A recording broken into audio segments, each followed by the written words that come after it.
Halo, selamat datang kembali di pembahasan mendalam kita. Kali ini nih, kita mau kupas sesuatu yang kayaknya sering Anda rasain, tapi mungkin jarang dibahas detail, yaitu gimana sih merek-merek yang kita suka banget, yang bisa dibilang passion brands, atau merek penuh gairah, itu kok bisa ya narik perhatian kita kuat banget di tengah, ya ampun, banjir informasi kayak sekarang. Nah, sumber kita kali ini dari kutipan buku Fascinate oleh Sally Hogshead. Menarik nih. Jadi, konsep utamanya itu daya tarik atau fascination. Lucunya, ini katanya dari bahasa Latin, fascinare, artinya menyihir. Menurut Hogshead, di zaman sekarang ini, kemampuan merek buat menyihir Anda, buat bikin Anda terpikat gitu, itu jauh lebih kuat nilainya dibanding sekedar ngasih fakta doang. Dan ini, catat ya, bukan kebetulan, tapi emang taktik yang direncanain banget. Tepat-tepat sekali. Dan sumber ini mengidentifikasi ada 7 pemicu atau trigger psikologis yang spesifik loh, yang secara sadar dipakai sama merek-merek ini buat bangun daya tarik tadi. Jadi ya misi kita hari ini simpel aja, bongkar beberapa pemicu ini, terus lihat gimana sih merek, terutama passion brands, itu makainya secara strategis buat bikin Anda klik sama mereka. Oke, siap. Mari kita bedah ya. Buku ini kan nyebutin 7 pemicu daya tarik. Ada hawa nafsu, lust, terus misteri, mistik, waspada, alarm, gengsi, prestige, kuasa, power. Nah ini dia, dosa, vice, sama kepercayaan, trust. Ini kayak senjata di gudang mereka gitu ya buat memikat kita. Berhubung waktu kita nggak banyak nih, kita fokus ke beberapa yang paling relevan mungkin ya buat passion brands.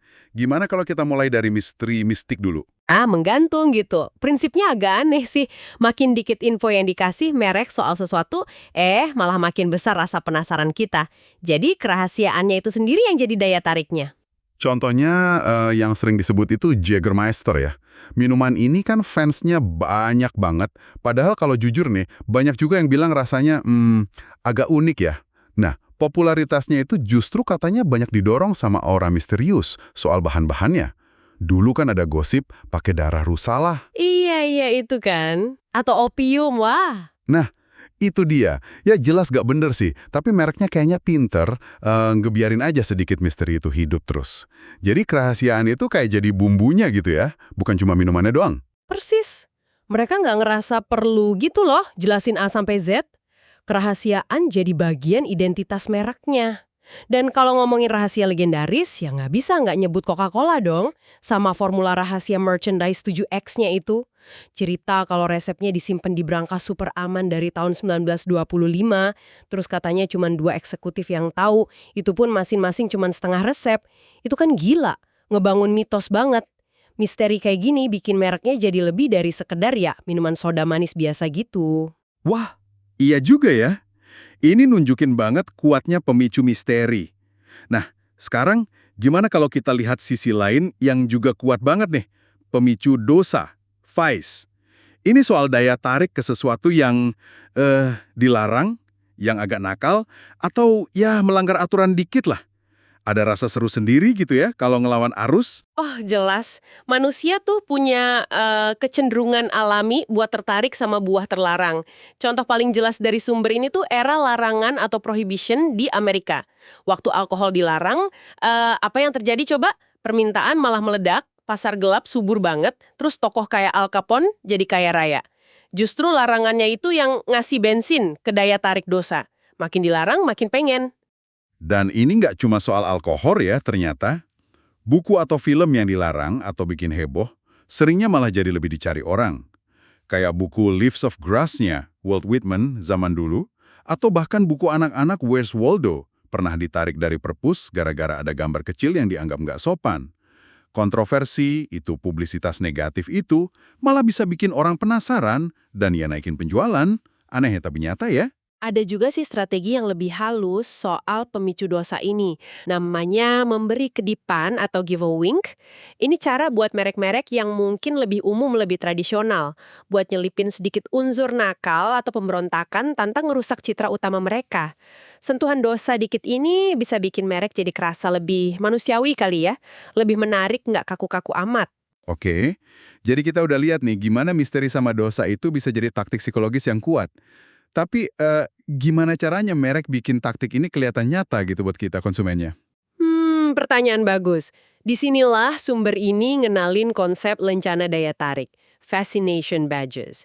Ini tuh kayak elemen-elemen konkret yang dipakai merek buat nunjukin atau ngomongin pemicu daya tarik mereka.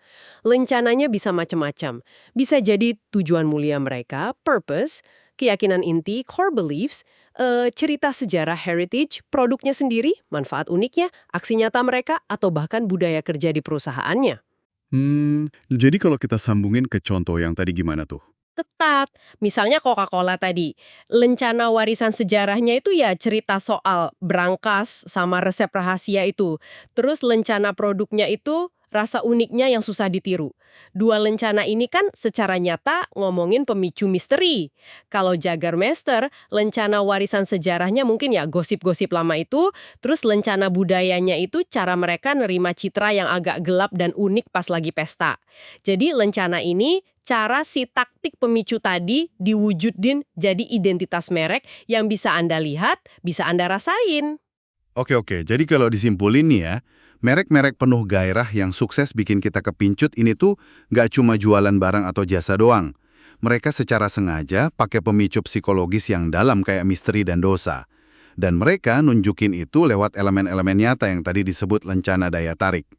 Mereka bangun cerita, bangun identitas yang bikin kita ngerasa nyambung secara emosi gitu ya.